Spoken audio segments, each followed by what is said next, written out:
میں نے ایک قبائلی سردار کے گھر جنم لیا۔ ہمارا خاندان روایت پرست ضرور تھا، مگر والد صاحب تعلیم کے خلاف نہیں تھے۔ وہ دولت مند تھے، ساری دنیا گم چکے تھے، اس لیے سوچوں میں تبدیلی آ گئی اور انہیں تعلیم کی اہمیت کا اندازہ ہو گیا کہ مرد ہو یا عورت، تعلیم آدمی کو انسان بناتی ہے اور اس کی شخصیت کو نکھار دیتی ہے۔ بس انہوں نے اپنی اولاد کو اعلیٰ تعلیم دلوانے کا فیصلہ کیا۔ ہمارا آبائی گھر تو پہاڑوں میں تھا جہاں ہمارا قبیلہ آباد تھا۔ اس قبیلے کے سردار بابا جان تھے، لہٰذا شہر میں رہنے کے باوجود وہ اکثر اپنے آبائی علاقے جاتے رہتے تھے، کیونکہ ان کو اپنے علاقے کا انتظام و انصرام سنبھالنا پڑتا تھا۔ اس کے علاوہ اپنے قبیلے کے تمام تنازعات کا فیصلہ وہی کرتے۔ ان کا سیاست میں بھی کافی اثر و رسوخ تھا اور اکثر افسران اور علاقے کے سیاستدانوں کی دعوتیں کرتے رہتے تھے۔ انہوں نے قریبی شہر میں گھر خاص ہمارے لیے خریدا تھا تاکہ ہم شہر میں رہ کر پڑھ لکھ جائیں۔ جب چھٹیاں ہوتی اپنے علاقے میں ضرور جاتے اور گرمیوں کی چھٹیاں پہاڑ پر گزارتے، کیونکہ سخت گرمیوں میں وہاں کا موسم خنک اور خوشگوار ہوتا تھا۔ موسم کے خاص پھل میسر ہوتے تھے۔ ہم 2 بہنیں اور میرے 2 بھائی تھے۔ سب نے شہر کے اسکول اور کالج میں تعلیم پائی۔ جب میں نے تعلیم مکمل کر لی تو اپنی دادی کے پاس آبائی گھر آ گئی۔ مجھے اپنا علاقہ اچھا لگتا تھا، دادی بھی پیار کرتی تھی۔ امی تو شہر میں میرے بھائی بہن کے پاس رہتی تھی۔ دادی کو تنہائی محسوس ہوتی۔ والد صاحب نے فیصلہ کیا کہ میں ان کے پاس پہاڑ پر رہوں گی۔ میں بھی یہاں خوش تھی۔ بچپن کی سہیلیاں تھیں، خوبصورت موسم، پھلوں کے باغات جو میرے والد کی ملکیت ہے، جہاں ہم بے دھڑک جا سکتے تھے۔ پھر یہاں کے قدرتی مناظر اور حسین نظاروں کی تو میں دیوانی تھی۔ شہر کی آب و ہوا مجھ کو راس نہ تھی، بس تعلیم حاصل کرنے کی وجہ سے وہاں رہتی تھی۔ اب میں بڑی ہو گئی تھی، ایک سردار کی بیٹی تھی، دولت میرے گھر کی باندھی تھی، کسی شے کی کمی نہ تھی۔ اعلیٰ درس گاہوں میں تعلیم حاصل کی تھی اور اب والد صاحب کو میری شادی کی فکر ہو چلی تھی۔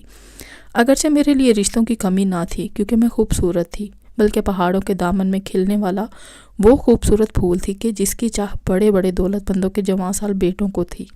تاہم ہمارے یہاں دولت کا نہیں، رواجوں کا راج تھا۔ تبھی والد صاحب اور بھائیوں کو میری شادی کی فکر کھا رہی تھی، جبکہ خود مجھے اپنے خیالوں کی حسین دنیا میں ایک کزن کی محبت کا غم کھا رہا تھا، جس کا نام گل نایاب خاں تھا۔ گل کے والد سے میرے بابا جان کا برسوں پرانا تنازع چلا آ رہا تھا، جو کہ ملکیت کی تقسیم کا تھا۔ ظاہر ہے کہ پہاڑ تو ناقابل تقسیم ہوتے ہیں، البتہ جائیداد کی لڑائیوں میں انسان کے دل اور ان کی محبت میں ضرور تقسیم ہو جاتی ہے۔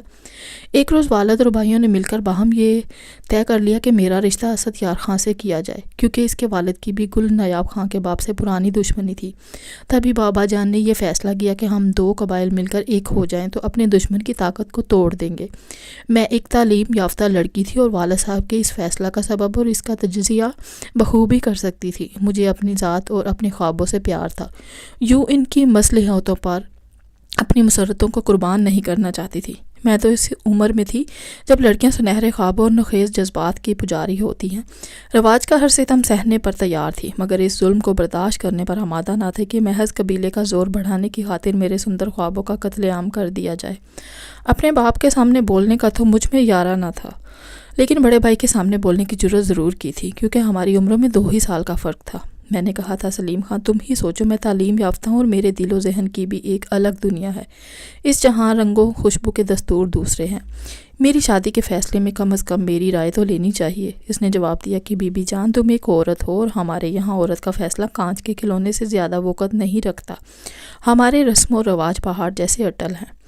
تم نے ان روایات سے ٹکر لینے کی کوشش کی تو وہ نہیں بدلیں گے، مگر تم فنا ہو جاؤ گے۔ میں پھوٹ پھوٹ کر رو دی، مگر میرے آنسوؤں کو برسات کو معمولی جڑی سمجھ کر نظر انداز کر دیا گیا۔ والد اور بھائیوں نے اپنا فیصلہ صادر کر دیا اور مجھے اسد یار خاں کی بیوی بنا دیا گیا۔ شریک زندگی خاصی عمر کا تھا، اس کی پہلے سے 2 بیویاں تھیں، اولاد بھی ان سے موجود تھی۔ میں اس بندھن سے سخت ناخوش تھی۔ میرا اس کا کوئی جوڑ نہ تھا، مگر وہ بہت خوش تھا۔ اس کو نوخیز پری کی مانند آسمانی حور مل گئی تھی۔ وہ مجھ پر دل و جان سے فریفتہ ہو گیا، مگر میں جو ترگل کی مانند تھی، ایک مرجائی ہوئی کلی جیسی زرد ہو گئی۔ وہ مجھے بہر طور خوش دیکھنا چاہتا تھا۔ وہ میری خوش دلی کی خاطر دنیا کی ہر شے خرید لانا چاہتا تھا۔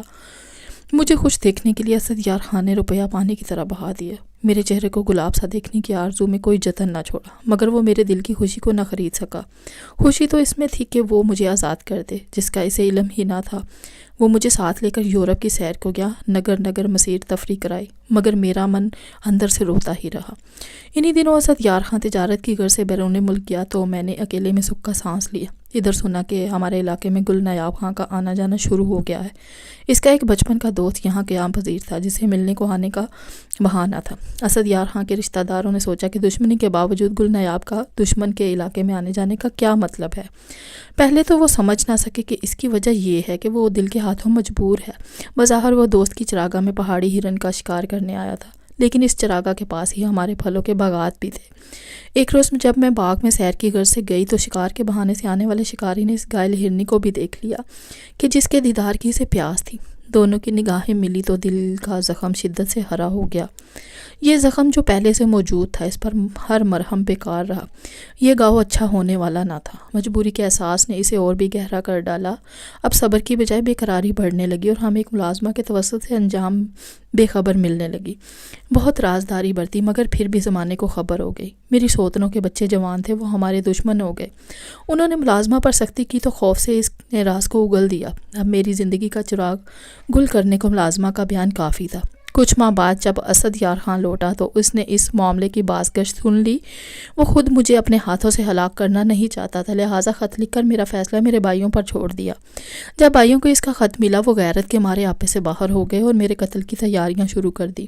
کسی صورت گل نایاب خان نے مجھ سے حالات معلوم کرنے کی خاطر ایک بوڑھی عورت کے ذریعے رابطہ کیا اور راتوں رات چراغاہ آ گیا۔ میں نے بھی تیاری باندھ لی تھی۔ جب اسد یار سو رہا تھا، دبے پاؤں گھر سے نکلی اور چراغاہ پہنچ گئی۔ وہ سواری لایا تھا، اس کے ہمراہ موت کی وادی سے نکل بھاگی، کیونکہ اگلے روز ہی میرے بھائی میری زندگی کا چراغ گل کرنے کو آنے والے تھے۔ ہم چھپتے چھپاتے پہاڑوں کی سنگلاخ سرزمین سے دور نکل گئے اور پھر گل نایاب مجھے ایران کے راستے ترکی لے آیا۔ کچھ عرصہ بعد نایاب نے اپنے اثر و رسوخ سے وہاں سے بھی آگے ایک ملک میں جا کر پناہ لے لی۔ ہم پھر بھی کبھی لوٹ کر وطن نہ گئے، جہاں ہمارے خون کے پیاسے تھے۔ مجھے اپنی جان بچ جانے کی خوشی تھی اور گل نایاب کو مجھے پا لینے کی خوشی تھی، لیکن میری خوشی میں بھی آج ایک درد شامل ہے۔ ساری عمر یہ درد مجھے تڑپاتا رہے گا۔ جب میں جان بچانے کی خاطر گھر سے بھاگی تھی تو میرے دونوں بچے بے خبر سو رہے تھے، جن کے گالوں کو بوسا بھی نہ دے سکی۔ بیٹی 3 سال کی اور بیٹا 1 سال کا تھا۔ یہ دونوں بچے میری سوکنوں کے پاس رہ گئے اور میں خون کے دریا کو پار کر کے اپنے وطن سے ہزاروں میل دور آ گئی۔ سچ ہے، جان بڑی پیاری شے ہے۔ جب موت کا خوف سر پر منڈلا رہا ہو تو پھر جان بچانے کے سوا اور کچھ سوچتا بھی نہیں ہے۔